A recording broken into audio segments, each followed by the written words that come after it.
Oke, jadi gue diundang sama Philips untuk main ke studio mereka untuk cek monitor terbaru yang namanya Philips Evnia 8000 series. Atau nama lengkapnya itu adalah Evnia 49M2 C8900. Nama yang panjang, untuk monitor yang panjang juga, karena ini adalah sebuah monitor super ultra wide di 49 inch. Jadi gue dikasih kesempatan untuk cobain monitor terbarunya, dan inilah impresi pertama gue. Sayangnya mereka cuma punya monitornya aja ya, nggak ada komputer untuk dicolok ke sana yang kita bisa pakai untuk main game gitu. Jadinya gue harus bawa PC gue pribadi supaya kita bisa lihat testing main game itu seperti apa di sana di monitor yang memang khususnya untuk main game. Wow. Pertama-tama unboxing experience-nya itu simple banget, sama kayak unboxing monitor lainnya sebenarnya. Kakinya dulu yang kita keluarin, habis itu pasang kakinya ke monitor, baru kita angkat monitornya ke atas meja. Dan kayak ginilah monitornya di atas meja. Jangan lihat kabel-kabelnya ya, karena cuma setup sementara doang, jadinya gua nggak urusin kabel-kabelnya, gue biarin aja kayak gitu. Tapi lihat deh panelnya, kerasa banget kan, tajamnya bukan main, kontrasnya itu tebel banget. Jadi coba kita lihat spek full-nya dari monitor ini. Ini monitor super ultra wide di 49 inch 32:9 rasio. Curve-nya itu di 1800R, panelnya itu QD OLED True 10-bit color, resolusi di 5K, refresh rate-nya itu di 240 Hz, kontras rasionya itu di 1.000:1, color gamut DCI-P3 99%, ada AMD FreeSync, dan yang terakhir ada speaker 30 watt. Sebelum kita cobain panelnya, coba kita lihat lagi pernak-pernik yang lainnya, seperti ports-nya itu ada apa aja. Di sini ada 2 HDMI, ada 1 DisplayPort, ada USB-C untuk power delivery juga sampai 90 watt, ada audio jack, USB-B, dan ada 4 USB-A dengan 2 itu untuk fast charging. Panelnya sendiri itu super besar, namanya juga super ultra wide ya. Ini beratnya itu sekitar di 10 kilo. Kalau misalkan tanpa kakinya, kalau ada kakinya itu di 13 kilo. Kakinya itu lumayan simple sebenarnya. Gue sukanya dia nggak terlalu makan tempat kalau kita taruh di atas meja, kayak sekitar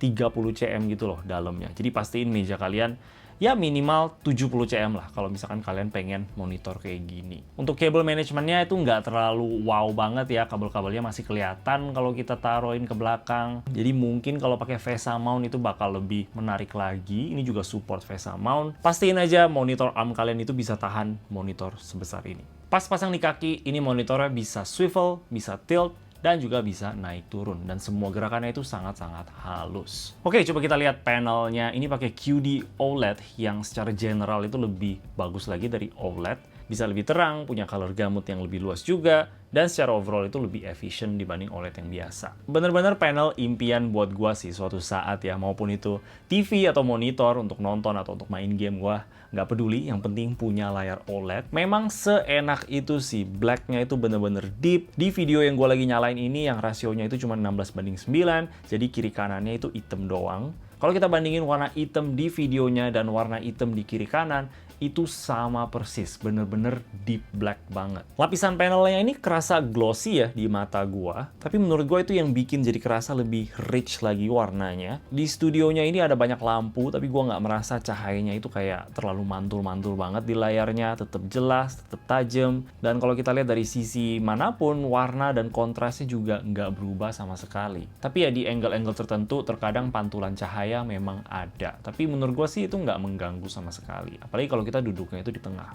Dan overall liatin layar OLED itu kayak lagi lihat dunia nyata gitu, bukan lagi lihat dari layar, karena bener-bener tajam banget. Jadi setelah gue puas liatin layar OLED-nya ini, gue langsung cobain main game. Langsung buka Steam, dan yang pertama gue tes itu adalah Cyberpunk. Untungnya kebanyakan game AAA kayak Cyberpunk ini memang udah support di rasio 32:9, jadi kita bisa rasain fullnya itu seperti apa.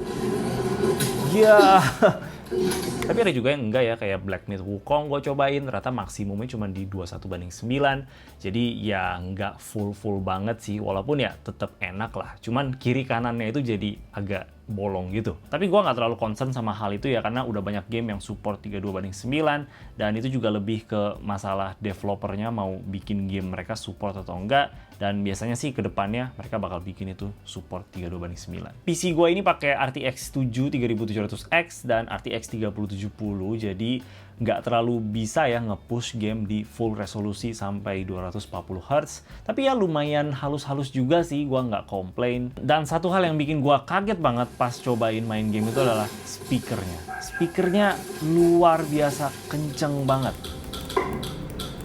Speakernya lumayan ya, enak ya. Iya, iya. Wow. Padahal gua nggak set di 100%, itu cuman kayak di 70-an% doang. Tapi gua bener-bener amazed sama suara yang dihasilin. Dan bukan cuman kenceng, tapi kerasa kayak surround gitu. Karena mereka total ada 4 speaker. I'm Bob. Who sent you, Bob? Nobody. You were all sent? Gue kebayang kalau gue punya monitor ini, kayaknya gue nggak bakal tambahin speaker di kiri kanan, karena ya monitornya sendiri udah kebesaran, mau tambah speaker lagi bakal makin kepanjangan ya rasanya.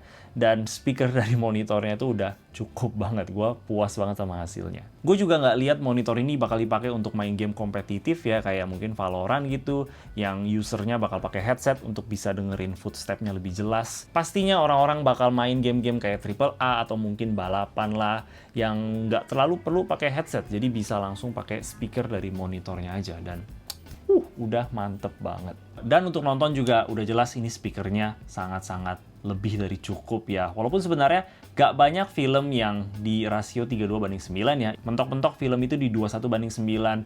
Jadi ya kiri kanannya itu bakal jadi kayak kotak hitam doang. Tapi ya untungnya karena ini OLED, jadi hitamnya itu bener-bener pure hitam. Satu lagi yang gue suka, di belakangnya itu ada fitur Ambi Glow, dan itu lampu-lampu yang kita bisa customize ya, kita bisa set di settingsnya gitu untuk ikutin audio atau mungkin untuk ikutin video, yang menurut gue paling pas ya untuk dipakai fitur ini, karena dia bakal ikutin video di layar kita lagi ngapain, dan kalau ada warna merah juga bakal muncul. Jadi pas main game itu jadi kerasa sangat-sangat imersif gitu loh, apalagi kalau misalkan tembok kalian warna putih, jadi cahayanya bakal kerasa lebih terang. Bayangin aja main game pas hari libur, gelap-gelap, di luar lagi hujan, AC dingin, ada Indomie untuk dinikmati. Mantap sekali. Itu impian para gamers. Satu hal lagi yang biasa lumayan common dipakai monitor sebesar ini ya, itu adalah kayak mungkin simulator gitu, kayak balapan atau pesawat, karena aspek ratio yang luas banget jadi kerasa lebih asli lagi gamenya, kayak bener-bener di depan mata. Gue sih nggak pernah main game balapan ya, tapi gue ada satu game di Steam yang gue udah lama nggak main.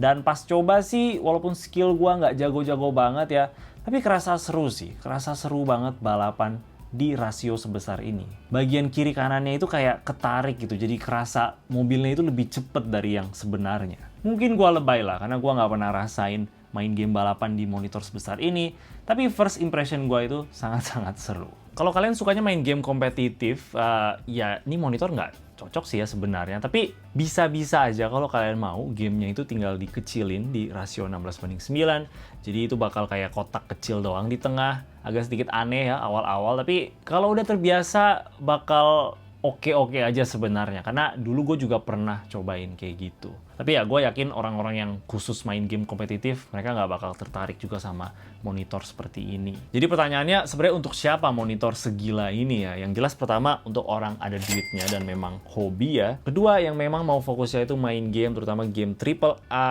adventure, single player gitu-gitu, yang memang bisa take advantage banget di rasio 32:9 ini. Atau kayak tadi gue bilang, game-game simulator, mobil-mobilan lah, balapan, atau mungkin pesawat. Dan ya menurut gue sih itu orang-orang yang cocok untuk punya monitor seperti ini. Untuk orang-orang kayak editor sih, gue rasa nggak terlalu perlu-perlu banget ya. Pertama kita juga nggak terlalu perlu panel OLED sebenarnya untuk edit. 49 inch juga untuk edit agak sedikit kebesaran sih ya, kecuali kalian kayak multitasking banyak banget. Tapi ya untuk orang yang ada duitnya ya terserah sih, gue nggak bakal larang juga. Dulu gue udah pernah lakuin video apa rasanya menggunakan monitor 49 inch untuk hari-hari, jadi kalau kalian tertarik bisa nonton video itu juga. Apalagi untuk yang penasaran dengan monitor sebesar itu, kalian bisa apa aja ya. Di sini kita cuman first impression aja pakai monitor ini untuk main game, dan sejauh ini sih gue puas banget. Yang paling berkesan buat gue itu adalah panelnya QD OLED ini, bener-bener nggak ada lawan untuk main game, dan juga media lain itu nggak ada yang kalahin. Speakernya yang luar biasa banget, bikin gue kaget pas pertama kali denger. Dan Ambi Glow-nya juga di belakang monitornya. yang bakal bikin game-game itu jadi kerasa lebih imersif lagi. Jadi kurang lebih kayak gitulah pengalaman gue pas di studionya Philips cobain monitor gila mereka ini. Jujur aja gue pas di sana jadi keterusan main dan lupa gue harus rekaman.